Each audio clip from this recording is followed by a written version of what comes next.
நான் வந்து நேற்று உலக மகளிர் தினம் தலைமை கழகத்தில் மிக சிறப்பாக இப்போ பார்த்தா நம்ம தமிழ்நாட்டில் மிக முக்கியமான ஒரு 3 விஷயம் அப்படின்னா இந்த மும்மொழி கொள்கை, அப்புறம் தொகுதி சீரமைப்பு, அடுத்தது மீனவர்கள் பிரச்சனை.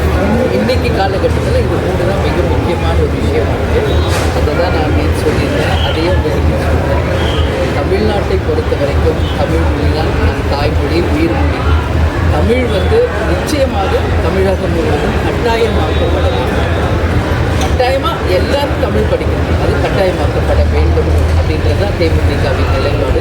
அதே போல் கேப்டன் எப்பொழுதுமே சொல்கிறது அன்னை மொழி காப்போம், அனைத்து மொழியும் கற்போம் அப்படிங்கிறது தான். அதுதான் தேமுதிகவினுடைய நிலைப்பாடுன்றதையும் நான் உறுதியாக பதியிருக்கிறேன். அதே நேரத்தில் இன்றைக்கி தொகுதி சீரமைப்பு அப்படின்னு நம்ம பார்த்தோம்னா எம்பி தொகுதியில் 40 தொகுதிகளுக்கும் கம்மியாக வந்து குறைக்கின்ற ஒரு நிலைப்பாடு இருப்பதாக கருத்து இருக்கிறது. ஆனால் அதிகாரப்பூர்வமாக மத்திய அரசு இதுவரைக்கும் அதை பற்றி எந்த அறிவிப்பும் தராத போது அதை பற்றி நாம் பேசுவதற்கு எதுவுமே இல்லை.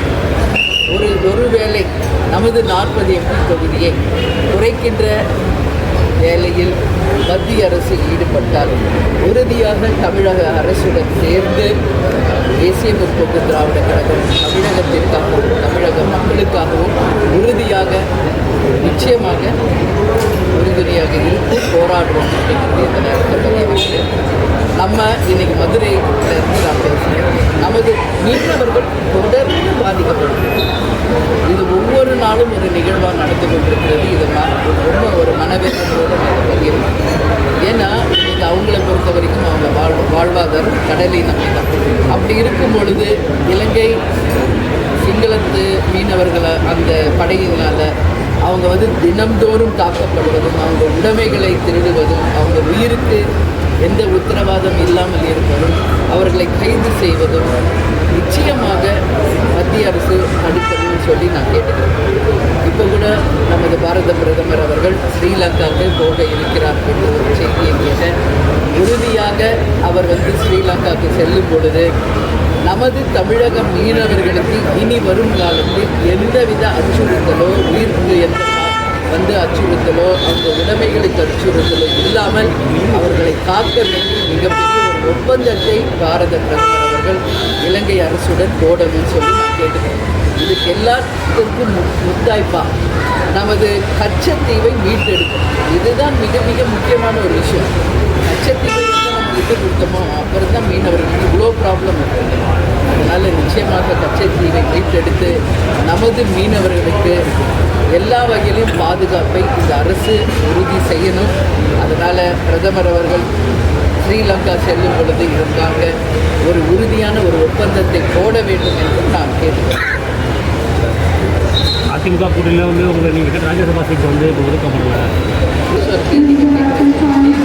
மார்ச் மாதம் ஒவ்வொருடம் இருக்கிறது. அதனால் நிச்சயமாக அந்த காலம் நிலைப்பாடுங்க. இப்போ ஒரு அட்வைசர் வைக்கிறதுனால மட்டும் 100% சக்ஸஸ் ஆகிட முடியுமான்றது கிடையாது. அதனால் வந்து அந்த கட்சியினுடைய வியூகம் அது. பட் கேப்டனை பொறுத்த வரைக்கும் எப்பொழுதுமே மக்களை தான் நம்பினார்.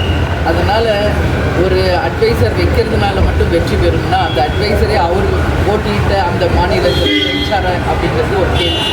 அதனால் இதெல்லாம் வந்து அந்தந்த கட்சியும் அந்த தலைவர்களும் எடுக்கின்ற நிலைப்பாடு தானே ஒழிய அதை பற்றி வெளியே ஒன்றும் சொல்கிறதுக்கு ஒன்று 26 நம்ம ஜோசியம் சொல்லுங்கள்.